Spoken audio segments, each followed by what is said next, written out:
Halo kalian semua, selamat datang lagi di channel dosen kita.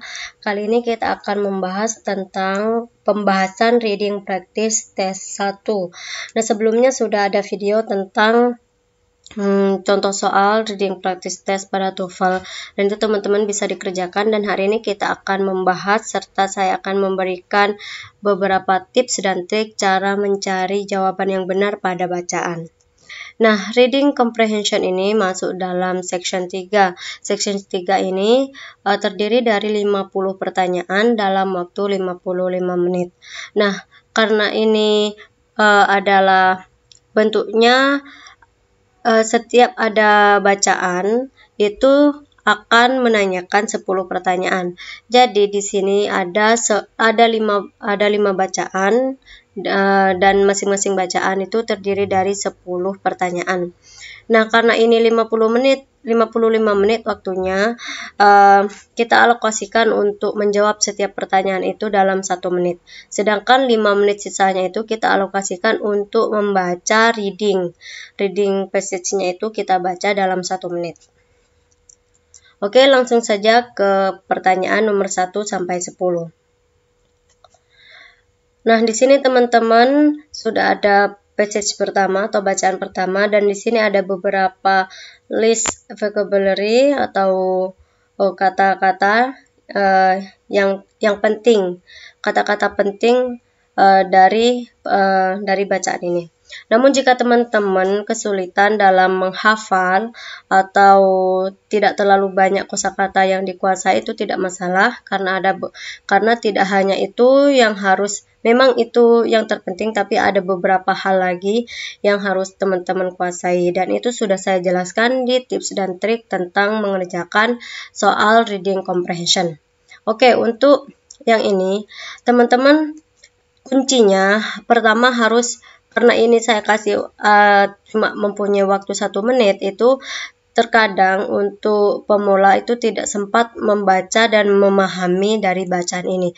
Jadi kuncinya teman-teman bisa mencari kata kunci dari setiap paragraf. Seperti paragraf pertama itu kata kuncinya adalah precipitation, dan yang paragraf kedua adalah kuncinya the amount of precipitation.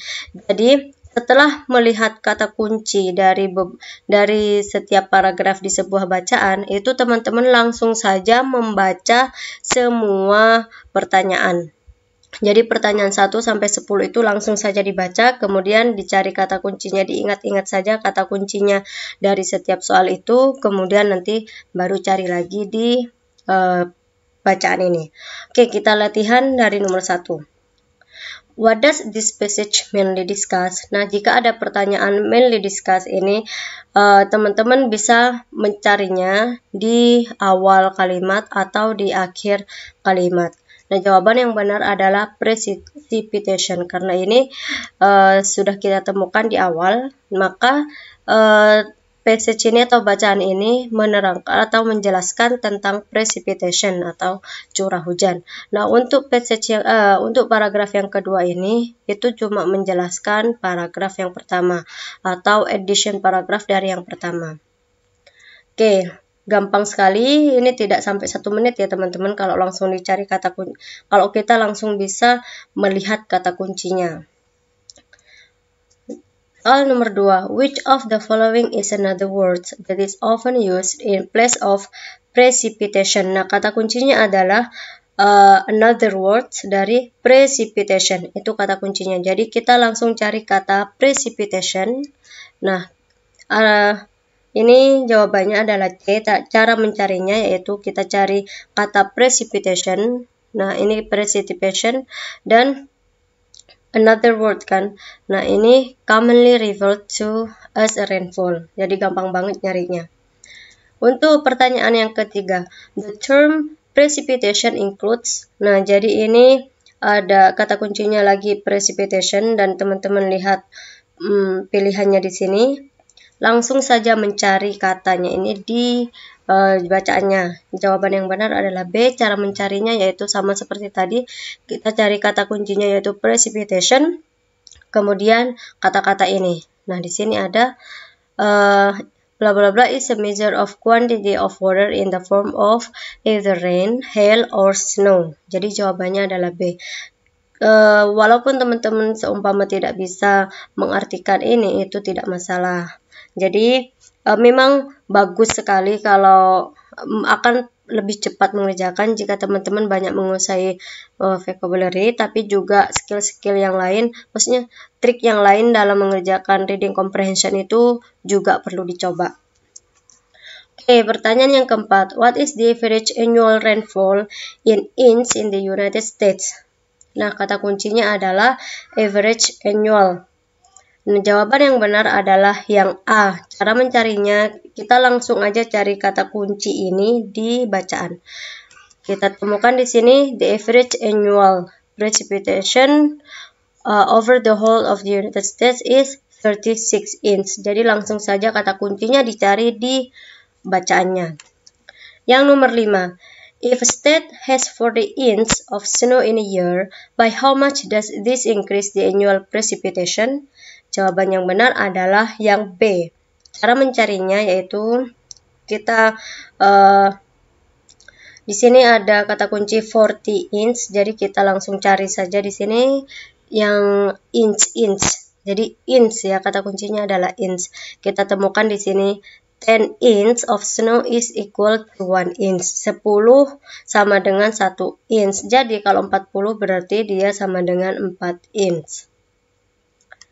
Yang soal yang ke-6. The phrase proximity to in line 10 is closest in meaning to. Nah, kalau pertanyaan seperti ini, mau tidak mau teman-teman harus mempunyai kemampuan dalam menghafal vocabulary atau kosakata. Jadi ini mau tidak mau, ini harus ya, karena ini proximity itu artinya sama dengan apa sih, seperti itu.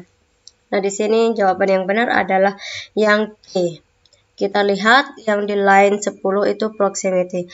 Namun jika juga teman-teman tidak tahu artinya, itu kadang pembaca yang sudah terbiasa itu biasanya mencari arti itu dari menyimpulkan kata-kata dan kalimat sebelumnya. Jadi artinya sinonim dari proximity itu adalah nearness to. Jika ada pertanyaan closest in meaning, itu berarti menanyakan tentang sinonim. Oke, pertanyaan yang ketujuh, where is the annual precipitation highest? Nah, jawaban yang benar adalah yang D. Bagaimana cara mencarinya? Ingat kata kuncinya adalah highest. Yang paling tinggi, annual precipitation highest. Jadi langsung saja kita cari di ini. Nah, ini karena tentang amount ya, banyaknya precipitation, jumlah precipitation high, kan ini kata kuncinya highest ini. Ini cari di paragraf yang kedua dan ketemu di sini the Pacific Coast receives more annual precipitation than the Atlantic Coast. Jadi itu. Langsung saja cari di sini. Yang ke-8, which of the following was not mentioned as a factor in determining the amount of precipitation that an area will receive? Jawaban yang benar adalah yang B. Nah, kalau ada, hati-hati teman-teman jika ada pertanyaan which of the following was not mentioned, berarti itu kecuali. Dalam bahasa Indonesianya kecuali. Jadi teman-teman harus mencari yang tidak termasuk dalam bacaan. Nah, ini kan kata kuncinya amount of precipitation. Kita langsung saja ke, nah ini, amount of precipitation. Ini including location, ada location, altitude. Ini beda ya, altitude sama latitude itu. Kalau latitude itu artinya garis lintang. Terus proximity to the sea and the direction of prevailing winds. Pertanyaan ke-9. The words substantially in line 17 could best be replaced by. Nah, jika ada pertanyaan could best be replaced by itu menanyakan sinonim. Jadi sinonim dari substantially itu apa sih? Nah, substantially ini artinya pada dasarnya. Nah, jawaban yang benar adalah fundamentally. Ini juga artinya pada dasarnya. Kalau slightly itu artinya sedikit, completely seutuhnya dari complete ya. Complete itu kan utuh. Apparently itu artinya tampaknya. Sini, substantial itu di sini. Oke, yang ke-10. The word that in line 19 refers to. Nah, kalau ada pertanyaan that itu biasanya meminta pembaca itu untuk membuat kesimpulan. Atau, nah, maksudnya gini, kata that ini bisa didapat dari kata atau kalimat sebelumnya. Nah, contohnya gini, ini jawaban yang benar adalah B, precipitation. Kalau kita lihat di sini ada line 19, that. Nah, maksudnya that itu maksudnya apa sih? Nah, that itu kan artinya itu. Artinya itu maksudnya apa sih bendanya? Benda itu apa sih gitu. Nah, di sini mau tidak mau teman-teman harus merujuk kepada kalimat sebelumnya untuk mengetahui sebenarnya that ini apa, merujuk kemana. Nah, di sini ada the precipitation north of Appalachian Mountains is about 40% less than that. Nah, ini kan perbandingan precipitation yang ada di north of Appalachian Mountains dengan south of Appalachian Mountains. Jadi that ini refers to atau merujuk ke the precipitation. Jadi kalau ada pertanyaan that ini itu teman-teman harus mencari rujukan pada kalimat sebelumnya.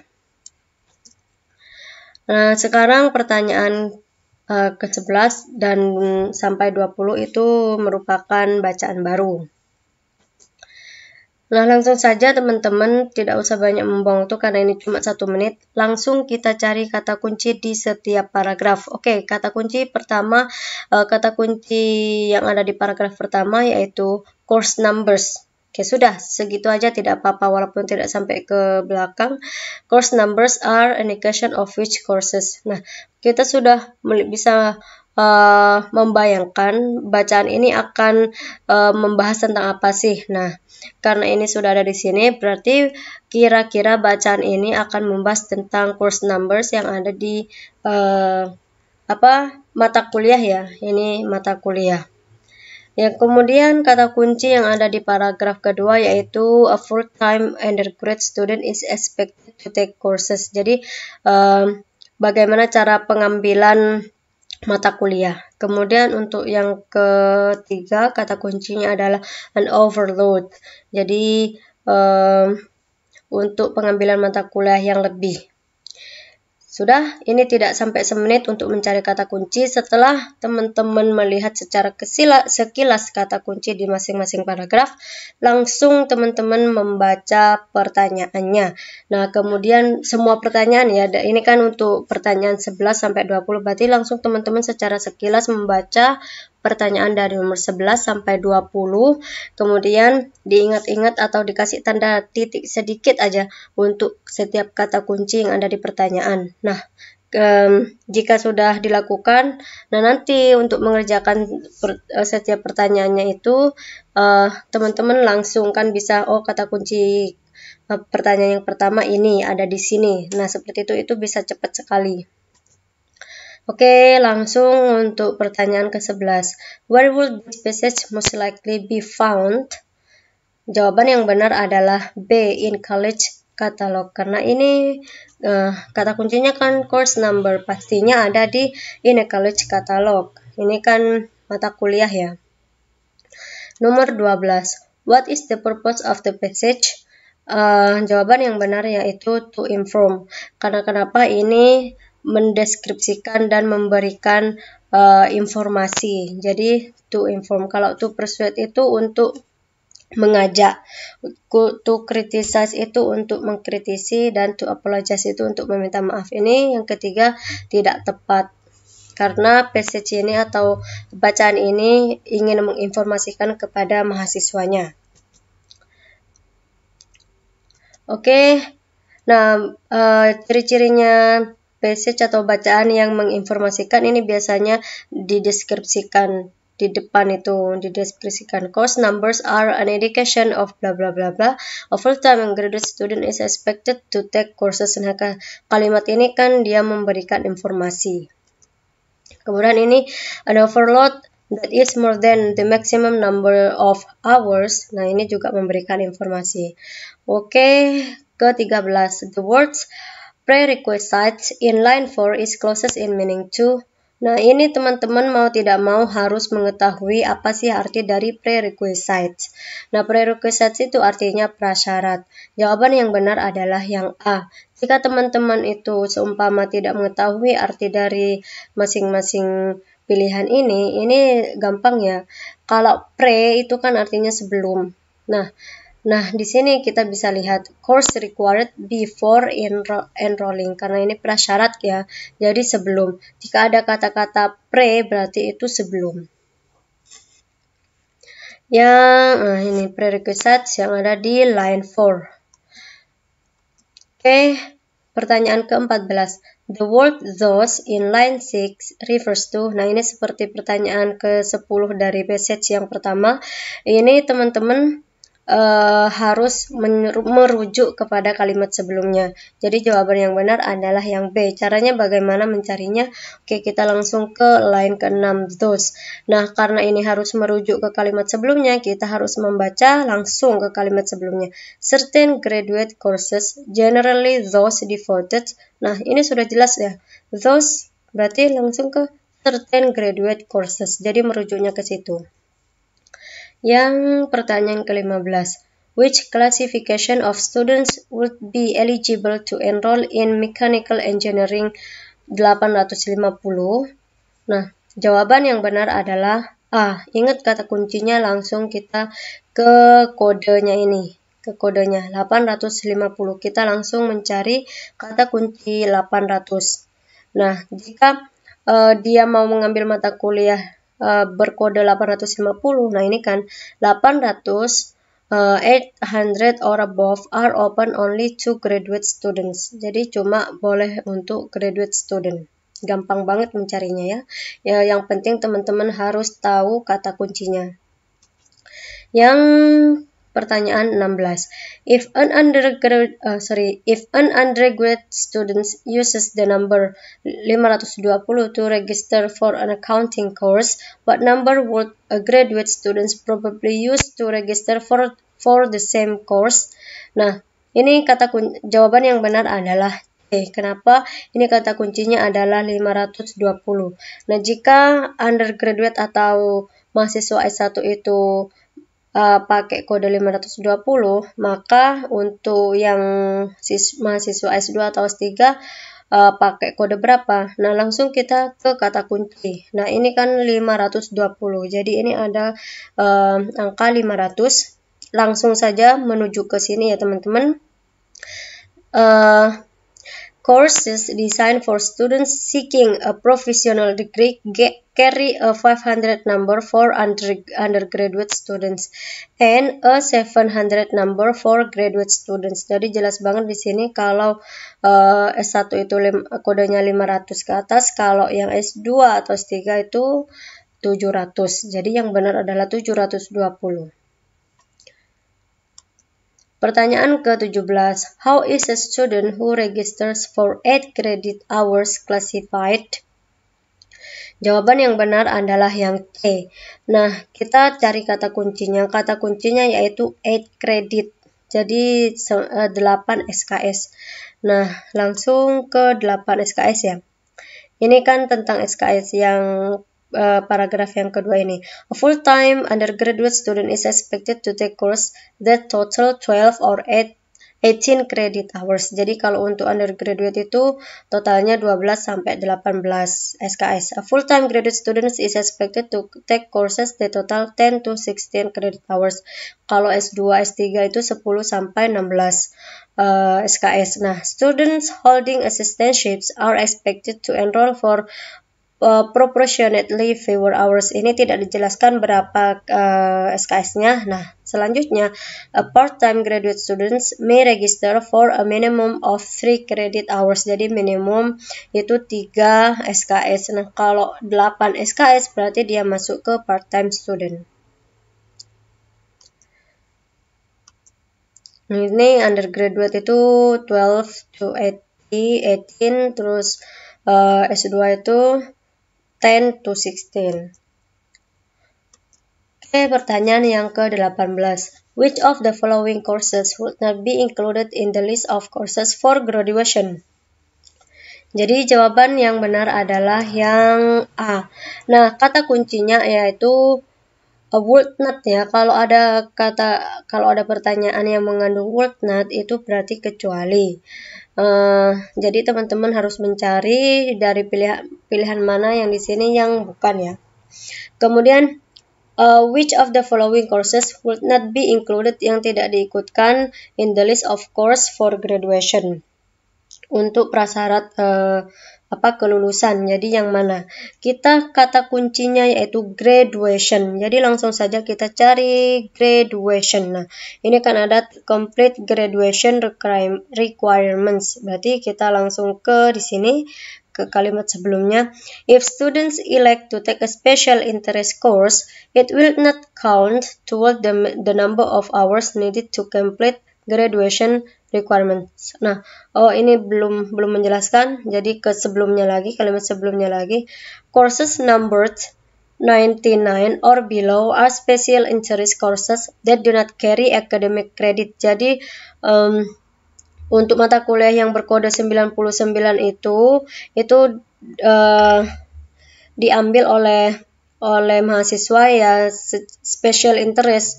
Jadi tidak masuk ke dalam SKS yang SKS-nya mahasiswa atau IPK-nya itu tidak termasuk ke IPK-nya itu. Maka if students elect to take a special interest course, it will not count toward the number of hours needed. Jadi itu bukan prasyarat untuk kelulusan. Jadi yang benar adalah English 90, karena ini akan courses number 99. Yang ke-19. Nah, ini it will not count, would not be included, itu sama aja. 19. A graduate student may not. Jawaban yang benar adalah B. Nah, kita langsung kata kuncinya yaitu a graduate student kan. Jadi kita langsung cari. Nah, 600 for graduate student. Nah, caranya kan yang A itu enroll in a course number 10. Ini sudah nih 600 itu for graduate students, berarti yang A itu benar. Ini kecuali ya, kalau ada kata-kata may not itu kecuali, berarti yang A itu benar.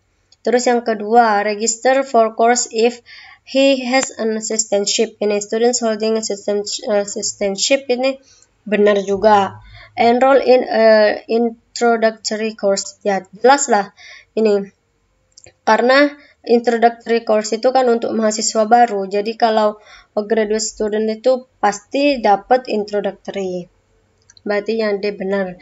Yang tidak termasuk adalah register for only 1 hour course.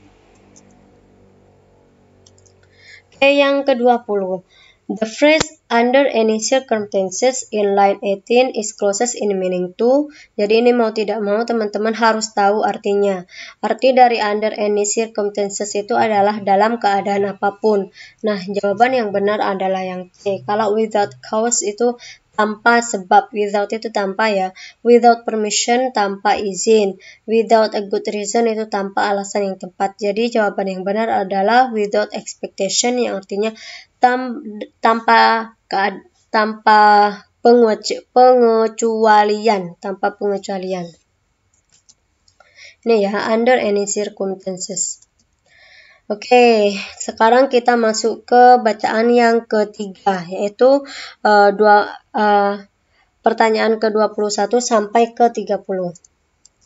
Nah, teman-teman tidak pakai lama-lama, kita langsung cari kata kunci dari paragraf yang pertama, yaitu during the 19th century, women in the United States organized and participated. Oke, berarti kata kuncinya adalah women in the United States organized and participated. Sudah, berarti kira-kira bacaan ini akan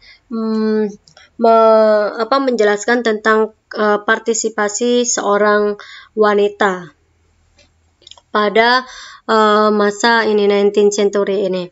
Kemudian untuk paragraf yang kedua, kata kuncinya adalah when the Civil War ended in 1865, the 14th and 15th Amendments. Berarti ini tentang amandemen. Sudah, itu kata kuncinya. Jadi teman-teman langsung membaca pertanyaan ke berapa tadi? 21 sampai 30 ya. Langsung dibaca sekilas, dicari kata kuncinya, kemudian baru dijawab satu persatu.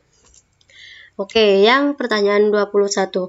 With what topic is the passage primarily concerned? Oke, kalau ada pertanyaan primarily concerned itu berarti menanyakan main topic. Topiknya itu apa sih sebenarnya gitu. Nah, jawaban yang benar adalah women's suffrage. Hak pilih. Dapat dilihat dari mana ini? Women in the United States organized and participated.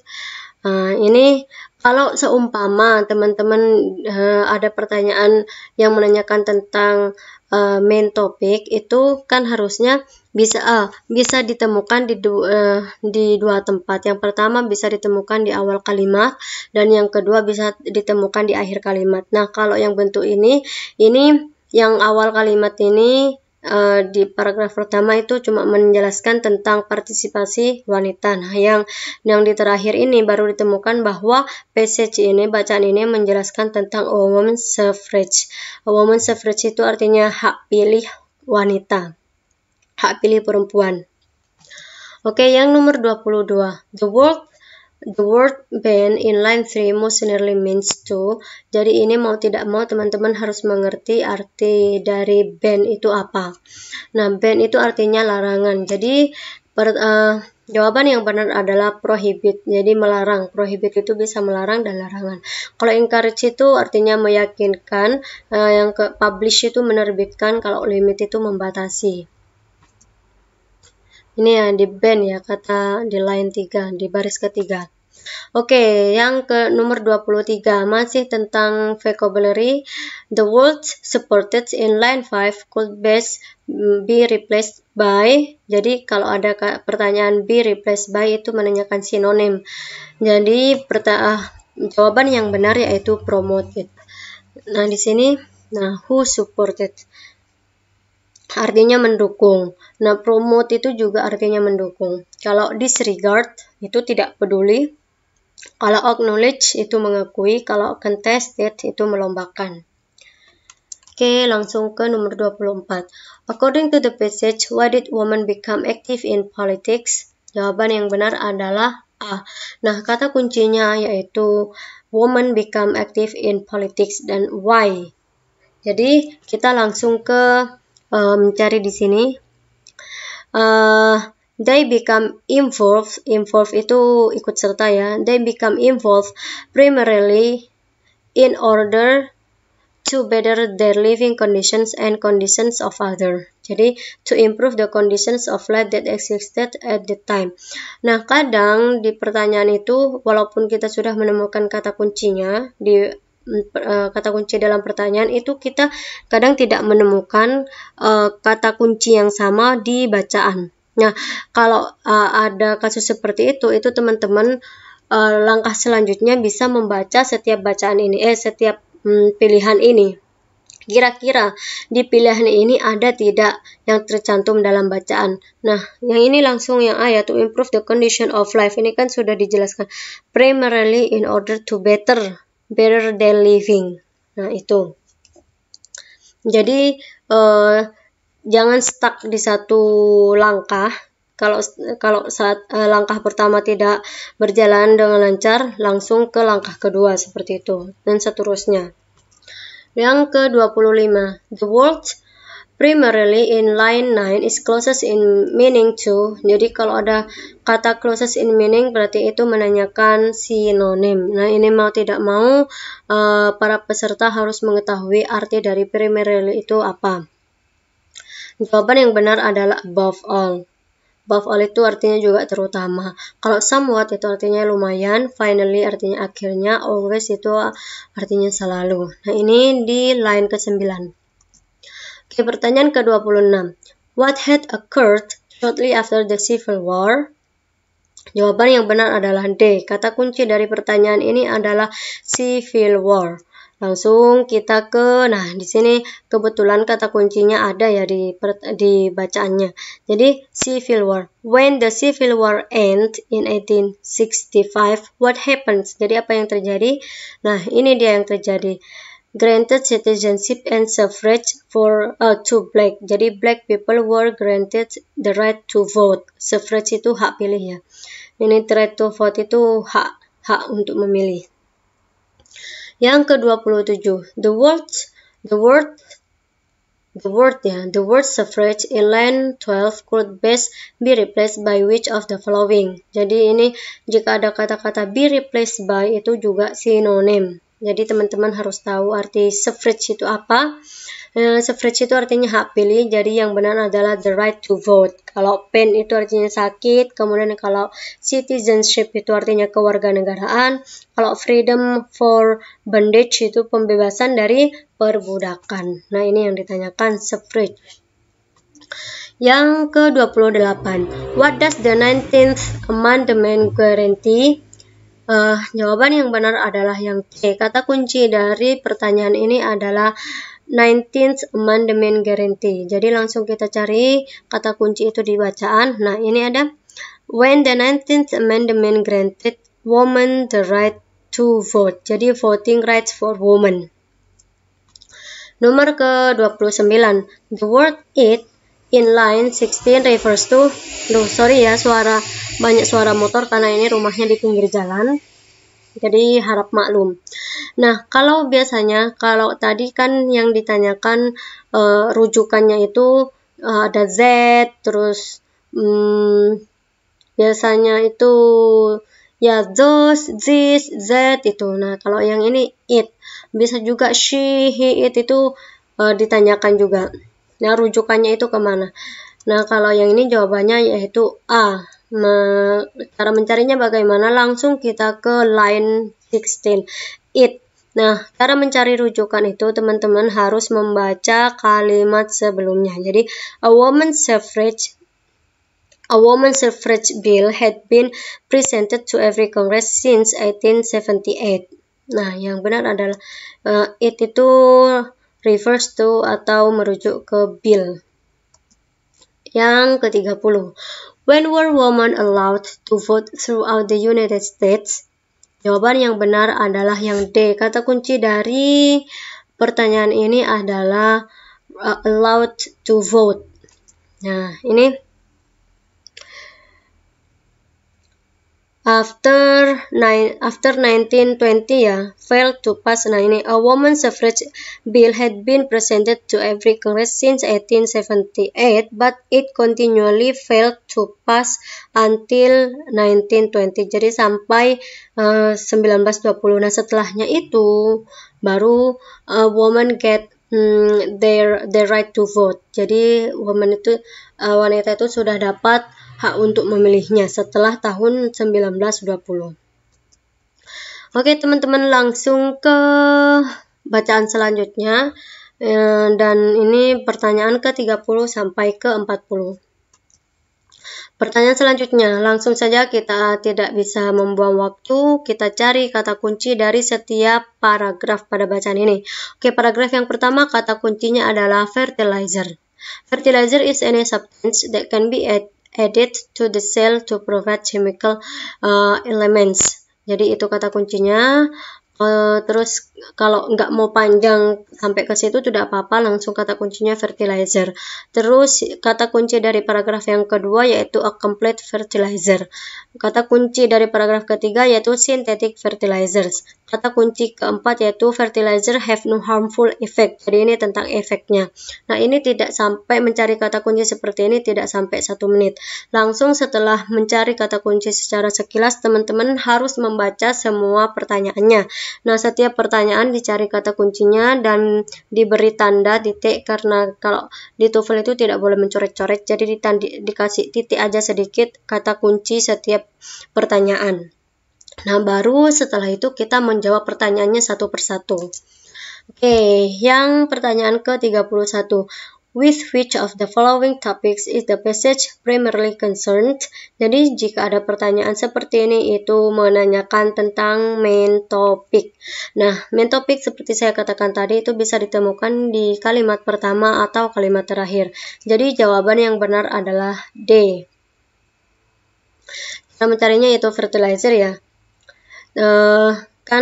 Ini fertilizer itu tentang konten any substance that can be added, jadi tentang kontennya, tentang isi dari fertilizer atau bahan-bahannya. Kemudian tentang form, cara membuat, ini kan ada formulanya. Terus efeknya di sini, efeknya ini yang dua passage ini, dua paragraf ini bentuk dari fertilizer, yang kemudian yang terakhir itu efeknya.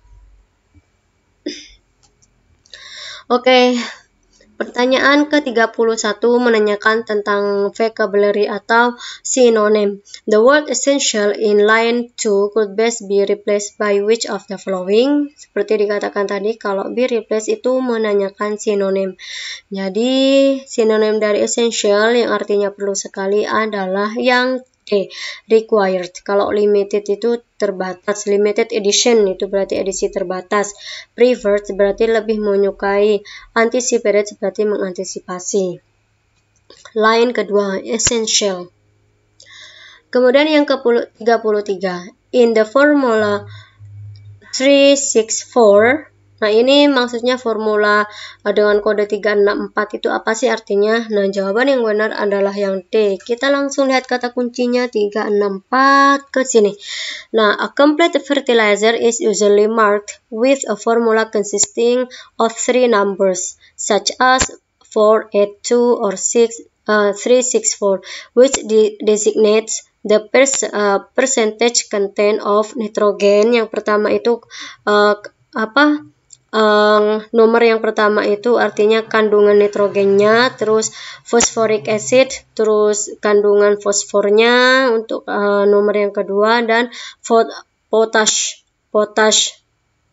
Nah, yang ketiga itu kandungan potash. Jadi, untuk yang 364 itu artinya apa? Berarti the content of nitrogen is less than that of phosphoric acid. Karena nitrogen kan cuma 3. Jadi, nitrogen itu lebih sedikit daripada kandungan yang lainnya. Nah, di sini ya teman-teman ya, bisa dilihat. Yang 34, which of the following has the smallest percentage content in the formula 482? Nah, jawaban yang benar adalah yang T. Caranya, ini kata kuncinya kan 48, langsung saja ke di sini 482. Nah, berarti yang paling sedikit smallest, berarti yang ini ya potash. Ini kan nitrogen, terus fosforik, nitrogennya 4, fosfornya 8, potashnya 2. Berarti yang paling kecil adalah potash. 35. What is the percentage of nitrogen in a 587 formula fertilizer? Jadi, persentase nitrogen pada kode ini berapa persen? Yang benar adalah yang 5%. Langsung di sini kan nitrogen 5. Nah, ini untuk nitrogen, yang ini untuk fosfor, dan yang ini untuk potash. 36 menanyakan tentang sinonim. The word designate in line 8 could be replaced by berarti menanyakan sinonim. Nah, designate itu artinya menandakan. Yang jawaban yang benar adalah yang B, specify. kalau modify itu mengubah, limit membatasi, increase menambah. Seumpama teman-teman tidak bisa mengartikan ini, tidak tahu artinya designate itu, langsung saja teman-teman membaca pilihan jawaban yang di sini. Nah, mungkin saja ada kata-kata yang teman-teman artinya itu tahu. Nah, seperti saya, seumpama saya tidak tahu designate itu apa, tapi saya tahu artinya modify, limit, increase, berarti kira-kira jawaban yang mendekati itu yang specify. Nah, bisa dikira-kira seperti itu. Itu sebenarnya sih presentase kebenarannya itu paling 30%, tapi ya tidak ada salahnya kan menganalisis seperti itu. Oke, pertanyaan yang ke-37. Which of the following statement about fertilizer is true? Nah, jawaban yang benar adalah C. Ini disuruh mencari statement yang benar yang ada pada bacaan. Nah, kalau ada pertanyaan seperti ini, itu teman-teman langsung ke pilihannya. Sama seperti jika teman-teman ditanyakan tentang which is not, yang tidak benar atau yang kecuali, itu langsung baca pilihan jawabannya saja. Nah, dari pilihan jawaban itu nanti dicocokkan ke ini, langsung dicari saja di situ, di bacaannya kata kuncinya. Kalau yang ini akan dicari yang benar, Terus powders are more than ever popular. Jadi itu tidak benar karena kenapa? Ini liquids have shown an increase in popularity. Jadi bukan powders tapi liquids. Kalau yang B kenapa itu tidak benar? Karena ini solids are difficult to store. Nah, powder were also used but they were found to be less convenient than either solids or liquids. Jadi yang difficult itu bukan solid tapi powder. Kemudian yang D kenapa salah? Chemical granules are difficult to apply. Nah, ini solids in the shape of chemical granules are popular because they are easy to store and apply. Kalau ini kan chemical granules are difficult to apply, berarti ini salah. Nah, yang benar adalah yang C, liquids are increasing in popularity. Pertanyaan ke-38. The word this in line 16 refers to, nah ini kan ada that, tadi kemudian ada it, nah sekarang ini this. Nah, itu menanyakan tentang rujukan. Jawaban yang benar adalah A. Cara mencarinya langsung saja ke line 13, cari kata ini this. Nah, untuk mencari rujukan seperti biasa, langsung ke kalimat sebelumnya. Formerly, powders were also used, but this, not this. Nah, ini refers to powders. Yang 39 menanyakan synonym. The word convenient in line 14 is closest in meaning to. Jadi, convenient itu artinya mudah, dan jawaban yang benar yaitu easy to use. Kalau effective itu artinya manjur atau efektif. Kalau plentiful itu berlimpah. Cheap to produce itu murah untuk diproduksi. Nah, ini convenient. Yang nomor 40. What happens when too much fertilizer is used? Jawaban yang benar adalah yang C. Cara mencarinya yaitu kita kata kuncinya yang ini kan what happen when too much fertilizer is used. Nah, ini kita kata kuncinya efek kan ya ini. Jadi langsung saja ke paragraf yang keempat. Karena ini too much, ini sudah ada kata kunci. Untung saja ini kata kuncinya persis dengan yang ada di passage atau atau bacaan. Jadi langsung aja dicari itu too much fertilizer. Ketemu di sini ya teman-teman. Too much fertilizer on grass can cause digestive disorders in cattle and in infants. Jadi animals and humans may become ill. Karena ini kan ada cattle ini animal dan infants ini human. Langsung ke question 40 to 50, berarti ini bacaan yang kelima. Wow, bacanya panjang sekali, tapi kita tidak mau membaca semuanya. Kita langsung cari saja setiap kata kunci pada paragraf. Oke, paragraf yang pertama kata kuncinya in 1626, berarti ini kira-kira nih akan menceritakan tentang sejarah paling ya, karena ini kan 1626 itu sudah lama sekali. Kemudian yang ini, the next year Fort Amsterdam was built. Oh, ini berarti tentang Amsterdam. Bacaan ini akan menceritakan tentang Amsterdam. Terus yang ketiga, kata kuncinya among the multilingual settlers. Kemudian kata kunci selanjutnya, when the English acquired the island, berarti penaklukan sebuah pulau.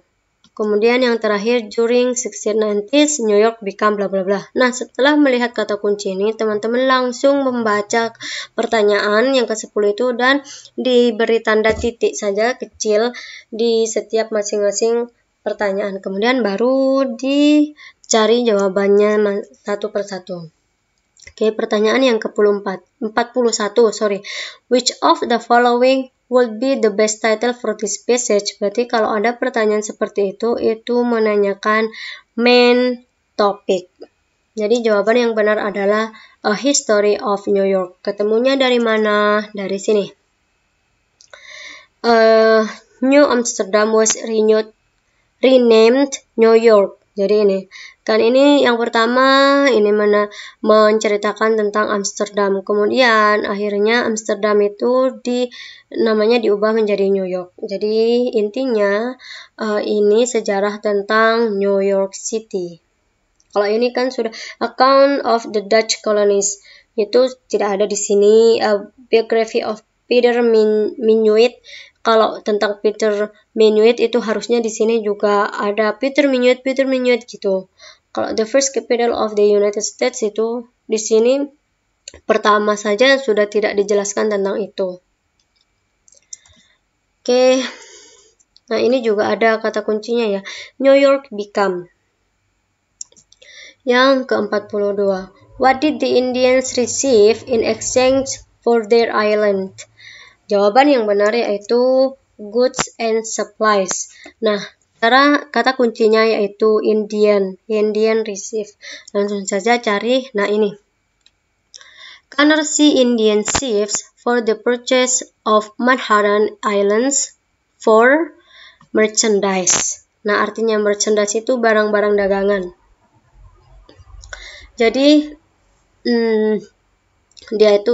para Indian itu mendapat merchandise atau barang-barang dagangan berupa barang-barang dan pemasok kayak pasokan gitu, supplies. Oke, pertanyaan ke-43, where was New Amsterdam located? Jawaban yang benar yaitu in North America. Langsung saja kata kuncinya kan New Amsterdam located, berarti lokasinya New Amsterdam. Kita cari kata kunci itu di bacaannya. Nah, ini.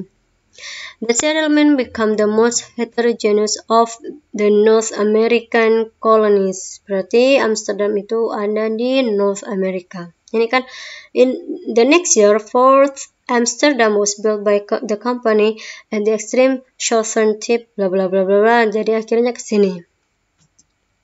Ini juga ada including New Harlem and Stuyvesant, Bowery and New Amsterdam began to prosper. Nah, ini berarti New Amsterdam itu letaknya ada di North American colonies. Yang ke-44 itu menanyakan tentang sinonim. Nah, the word heterogeneous in line 80 could best be replaced by, berarti kalau ada kata could best be replaced by itu menanyakan sinonim. Mau tidak mau teman-teman harus mengerti apa arti dari heterogeneous. Heterogeneous itu artinya berbeda-beda. Kalau homogeneous itu artinya kebalikannya, tidak berbeda-beda, itu sama. Nah, jadi jawaban yang benar adalah diverse. Diverse itu artinya berbeda. Kalau liberal itu artinya bebas, renewed itu artinya terkenal, prosperous itu artinya makmur. Nah, ini heterogeneous ya. Kemudian pertanyaan 45. Why were so many languages spoken in New Amsterdam? Jawaban yang benar adalah C. Kata kunci dari pertanyaan ini adalah many languages spoken in New Amsterdam. Nah, langsung saja kita mencari kata kunci itu di jawaban. Nah, ini ada language. Ini kan kata kuncinya tadi language. 18 different language. Jadi 18 bahasa yang berbeda. Nah, kenapa? Karena ini the Dutch West India Company recruit settlers from many different countries in Europe. Karena banyak ada penghuni tetap itu di situ dari berbagai daerah seperti New Harlem dan Stuyvesant, Bowery dan New Amsterdam. Oke, yang 46 itu menanyakan tentang synonym. The word formidable in line 17 is closest in meaning to. Jadi formidable itu artinya ya, hebat. Dan jawaban yang benar adalah powerful. Kalau B itu modern, ya modern. Expensive, mahal. Unexpected itu tidak terduga. Nah, di sini formidable. English sense of formidable fleet of warship into the blah blah blah blah. 47. The name of New Amsterdam was changed. Nah, jawaban yang benar adalah to honor the Duke of York. Nah, di sini kata kuncinya yaitu name of New Amsterdam. Kita langsung cari saja di sini. Di bacaannya. New Amsterdam was renamed New York in honor of the Duke. Jadi, jawaban yang benar yaitu the honor of the Duke of New York. Of York. 48. The word it in lines 21 refers to langsung ini dituntut untuk mencari rujukan dari kata it itu apa. Jawaban yang benar yaitu B. Kita langsung saja ke baris ke-21 yaitu it. Nah, kalau mencari rujukan seperti saya katakan tadi itu kita harus merujuk ke kalimat sebelumnya. By the onset of the revolution, New York City was already a bustling commercial center. After the war, it, nah jadi it itu merujuk ke berarti merujuk ke New York City. 49. Which city was the first capital of the United States? Jawaban yang benar yaitu B. Kata kunci dari pertanyaan ini adalah the first capital. Jadi langsung saja kita karena sudah tahu kata kuncinya cari di bacaan ini. It was selected as the first capital of the United States. Jadi it itu kembali ke New York City. Berarti first capitalnya itu yaitu New York. Yang 50. On what date was Manhattan valued at 7 billion? Jawaban yang benar yaitu yang D, 1926. Ini kata kuncinya yaitu Manhattan dan 7 billion. Kita cari langsung di bacaannya. 3 centuries after his initial trade with the Indians, Minuit's tiny investment was worth more than $7 billion. Jadi sama ya kata kuncinya ya, ini $7 billion. Jadi ini karena ini 3 centuries after his initial trade. Jadi setelah trade itu tukar menukar yang pertama. Nah, di sini kan ada tukar menukar dari Peter Minuit ke Indian pada tahun 1626. Nah, 3 centuries after, nah 3 centuries setelahnya berarti 16 ditambah 3 berarti 1926. Nah, teman-teman, begitu pembahasan tentang reading. Jadi, teman-teman walaupun tidak memahami beberapa kata dalam bacaan, itu tidak masalah. Yang penting teman-teman bisa tahu triknya, bagaimana cara mencari jawaban, dan sebagainya. Sebaiknya teman-teman jika belum menonton video tentang tips dan trik, itu sebaiknya menonton itu, karena di situ dijelaskan tentang bagaimana cara menjawab reading comprehension test pada TOEFL. Kemudian tapi teman-teman juga harus memperbanyak kosakata karena banyak pertanyaan-pertanyaan yang menanyakan sinonim dari sebuah kata. Nah, ini sekilas tentang kunci jawaban dari semua pertanyaan section 3 1 sampai 50. Oke, sekian, terima kasih. Jangan lupa subscribe, like, share, dan komen channel dosen kita jika teman-teman merasa ini membantu sekali ketika teman-teman mau melakukan tes TOEFL. Terima kasih.